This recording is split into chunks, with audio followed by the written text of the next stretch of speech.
काजी साहब आपकी उनकी हैसियत है क्या मेरी तरह कीड़े मकोड़े 22 करोड़ आप उनमें से आप है। कश्मीर के अंदर मकबूजा कश्मीर जिसको आपको कहते हैं, Indian Kashmir under Indian occupation जिसको आप नाम देते हैं, वहां पे development, original Indian government is committed, Indian government और current Indian regime is committed to uplift Kashmir, the भारतीय कश्मीर।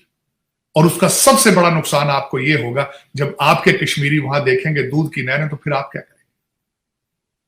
मैं ये टॉपिक आपको बताना चाह रहा था कि वहां पे मैं देख रहा हूं जिस तरीके से वो उन्होंने अगले दिनों के अंदर एक ब्रिज बनाया है रेलवे का, और उसके बाद वो यूएई को लेकर आए हैं वहां प्रोजेक्ट करने के लिए, एक बहुत बड़ी मॉल बनाई जा रही है, उसके बाद हॉस्पिटल बनाए जा रहे हैं, नई यूनिवर्सिटियां, मेडिकल स्कूल बनाए जा रहे हैं, और जितना पैसा वो इंफ्रास्ट्रक्चर पे लगा रहे हैं, आप अपने कश्मीरियों को किस तरह मुंह दिखाएं।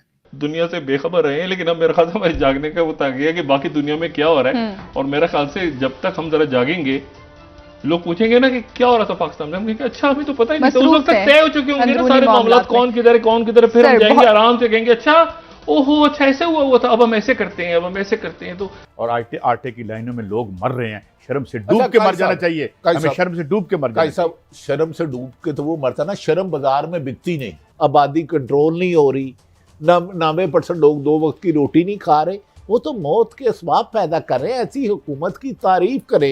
हमारे पास है ही नहीं सर, पैसा नहीं है तो नहीं, पैसा तो आपके देखे ना, ये भारत का प्रॉब्लम तो नहीं ना, ये प्रॉब्लम भारत का नहीं है कि आप लूट के लंदन ले जाएं, आप लूट के दुबई ले जाएं, ये आपका प्रॉब्लम है, ये उनका प्रॉब्लम तो नहीं है। उनके मैं मिसाल देता हूं, पाकिस्तान ने इसको कंडेम किया है, जो स्टेटमेंट आई है दफ्तर खारजा की तरफ से बड़ी सख्त बहुत नाराजगी है, और कहा गया है कि ये जो करवाया जा रहा है क्योंकि यूएन की रेजोल्यूशन है वगैरह वगैरह, तो इसलिए कंडेम करें उसको। तो सर क्या इस बिना पर आप समझते हैं कि इंडिया रुक जाएगा? नहीं, सवाल ही नहीं पैदा होता। इंडिया, मैं समझता हूं कि हमारे अगले दिन अमीरुल मोमिनीन साहब ने खुद कह दिया कि इंडिया इज एशियन टाइगर। आपका मकबूल तरीन अगला आपका प्राइम मिनिस्टर जो उसने खुद उनको टाइटल दे दिया कि एशियन टाइगर है वो। अब किस तरह वो रुक सकता है, सवाल ही नहीं पैदा। नेटो कह रहा है हम मेंबरशिप देना चाहते हैं इंडिया को, वो आप कहते हैं कि वो रुक जाएगा। वो तो लार्जर देन एशिया हो चुके हैं इस वक्त। मैं सबसे बड़ी आपको बात बताना चाहूंगा, बल्कि जो आज की अभी मैं आपके सेगमेंट से पहले, मुझे शौक है ये कि देखूं अमेरिका क्या कर रहा है, दूसरी दुनिया क्या कर रही है, मुझे तो शौक इन चीजों। इस वक्त क्या हो रहा है, फिलीपीन के अंदर वो मिलिट्री एक्सरसाइज कर रहा है अमेरिका, सबसे बड़ी, ताइवान के हवाले से। और उसके बाद मैं आपको ये भी बल्कि बताना चाहूंगा कि जो सबसे वरीसम चीज है इस वक्त पाकिस्तान के लिए, 2 पॉइंट मैं बताना चाहूंगा। सबसे पहले यह है कि इस वक्त सैटेलाइट से सेकंड बाय सेकंड खबर चाइना की वॉच करके अमेरिकन जो है वो इन्फॉर्म कर रहे हैं, इंटेल शेयरिंग कर रहे हैं भारत के साथ। और उसके बाद जो इस वक्त ईरान और सऊदी अरेबिया का जो ये एग्रीमेंट हुआ है चाइना के अंदर, आपके लिए नुकसानदेह ये हुआ है कि आपकी इंपॉर्टेंस खत्म हो गई, आपकी वैल्यू खत्म हो गई। पहले सऊदी अरेबिया, अब 2 लोग जो हैं वो 2 कंट्रीज आपको बिल्कुल दूसरी नजर से देखेंगे। सऊदी अरेबिया पहले आपकी वैल्यू करता था, आपका बॉर्डर ईरान के साथ था, आपको जब पैसों की जरूरत होती थी देते थे आप। अब उनके रिलेशनशिप उनके साथ ठीक हो जाएंगे, वो आपकी इंपॉर्टेंस खत्म हो जाएगी। दूसरी ग्वादर की पोर्ट थी आपकी, चाइना को आपको जरूरत थी, अब ईरान के साथ रिलेशनशिप ठीक है उनके, बेहतर हो रहे हैं, अब वो गारंटर हैं, आर्बिट्रेशन कर रहे हैं उनकी, अब वो ईरानियन पोर्ट्स भी यूज कर सकेंगे, आपकी ग्वादर की पोर्ट की भी इंपॉर्टेंस कम हो जाएगी। तो ये देखना चाहिए। लेकिन आप दर हकीकत आपके तो इश्यूज कुछ और है। मैं अब छोटी सी मिसाल दूंगा आपको, यहां पे इस वक्त स्प्रिंग इसको कहते हैं, स्प्रिंग मीटिंग्स चल रही हैं आईएमएफ की और वर्ल्ड बैंक की। परसों यहाँ पे भारत की फाइनेंस मिनिस्टर यहाँ पे आई हैं, उनको तो पैसे नहीं चाहिए ना, वो तो मीटिंग्स अटेंड करने आई हैं, वो तो देखने आई है ना कि what is the trend of IMF, how the world bank is thinking about it, what is there planning for the 2023। आपने तो चलो पैसे मांगने आना था, लेकिन आप नहीं आए। क्यों नहीं आए? क्योंकि पीछे 22 उन्होंने आपने जो पैसे इलेक्शन कमीशन को देने थे, पर आप हर रात हर दिन आपका इस तरह होता है कि सुबह उठना है पता नहीं क्या हो जाना, सुबह उठना है तो पता नहीं क्या हो जाना। इस वक्त पाकिस्तान में आपकी जो रूलिंग एलीट है वो डाके भी इसी स्पीड से मार रही है कि आज रात को सोना है, सुबह पता नहीं क्या हो जाना। तो इस वक्त सबसे बड़ी बात यह है, पहली दफा हिस्ट्री में सऊदी अरेबिया की पोर्ट जद्दा के ऊपर रशियन वार प्लेन खड़ा है वहां, पहली दफा डाक डबा, लेकिन इनकी सेहत पे कोई असर नहीं है।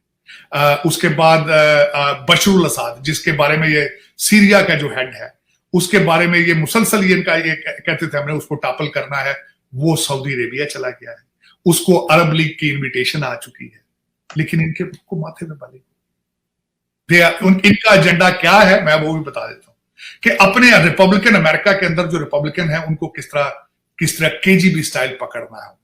यहां पे हमारे लिए लफ्ज इस्तेमाल किया जाता है होम ग्रोन टेररिस्ट। इन्होंने देखें डोनाल्ड ट्रंप के पीछे गए हैं। डोनाल्ड ट्रंप ने जब इनके एक जज के खिलाफ बयान दिया है तो फौरन थॉमस क्लेरेंस जो एक बहुत कंजर्वेटिव सुप्रीम कोर्ट के जज हैं आजकल उसके पीछे पड़े हैं कि कहते हैं इसको इम्पीच किया जाए। तो दर हकीकत जब आप, मैं एक अर्ज करना चाहूंगा जो मेरी पिछली स्टडी है पॉलिटिकल साइंस की और हिस्ट्री की, जब भी सुपर पावर्स डिक्लाइन में जाती हैं तो एक्सटर्नल थ्रेट्स नहीं होती, इंटरनल थ्रेट्स होती। तो this is what is going on. America is going through the अंदरूनी इंतशार within itself. Americans, they are losing faith on democracy. Americans, they are losing faith on the institution of election. So these are the issues right now they are facing. और दूसरा मैं ये जिस तरह बता रहा हूं, डोनाल्ड ट्रंप साहब ने तो स्पीच में प्रेडिक्ट कर दिया था आज से हफ्ता 10 दिन पहले भी कि अगर वो प्रेसिडेंट होते तो रशिया और चाइना को इकट्ठे ना होने देते। इस वक्त 2 super powers versus 1 super power which has no clue what is going on. मैं तो अपना खराज तहसीन पेश कर रहा हूँ, मेरे वोट की कोई अहमियत नहीं है। वैसे तो यहाँ किसी के वोट की भी कोई हैसियत नहीं है। यहाँ पे भट्टी साहब वो ठीक कहा था, मैं गुस्तालन स्टालिन का बहुत बड़ा फैन नहीं हूँ। वो ये कहता है कि वोट डालने वालों की अहमियत नहीं होती, वोट गिनने वालों की अहमियत होती है। वोट गिनवाने वालों की माफी चाहता हूँ, सुने, कानून का फैसला सुनाने वाले नहीं, लिख कर देने वाला।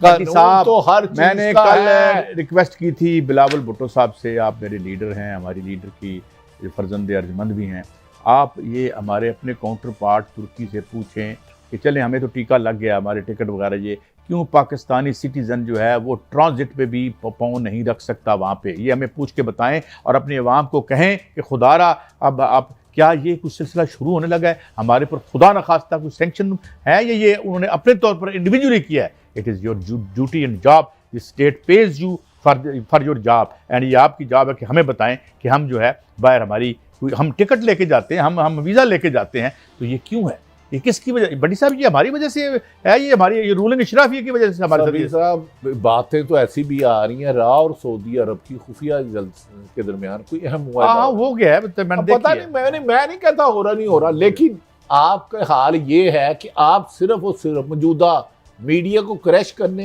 और क्लोजिंग है। लेकिन मैंने